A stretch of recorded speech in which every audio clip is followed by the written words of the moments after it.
You wash your face with it, you brush your teeth with it, you drink it. But I gotta tell you, for the first time ever, and I mean ever, the EPA is now going to require a national standard for the amount of PFOS in your drinking water.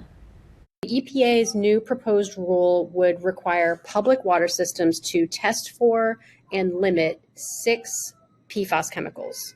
2 of the worst offenders, PFOA and PFOS, would be limited to levels of just 4 parts per trillion for each one of them, whereas the EPA's previous guideline, which was purely voluntary, was 70 parts per trillion for both of them combined. PFOS are known as forever chemicals, and that's because essentially they never break down naturally, and they're often added to products like your clothing, cookware, bedding, all to make them waterproof, stain-resistant, or non-stick.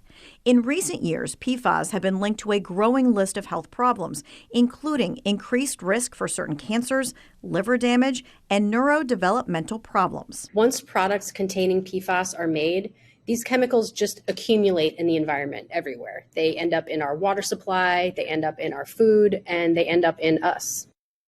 The new EPA standard is expected to be signed into law by the end of this year. It will then take a few years for all city and counties to make the upgrades to their water systems in order to comply with the law.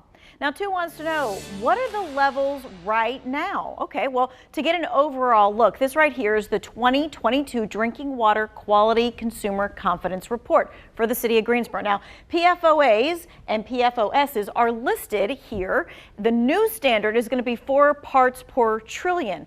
But I want you to see what they are right here. PFOAs, anywhere between 2.9 to 5.5, so sort of kind of in that 4 parts per trillion area. But PFOS is 14 to 21, 22 to 37. That is way over what the standard would be.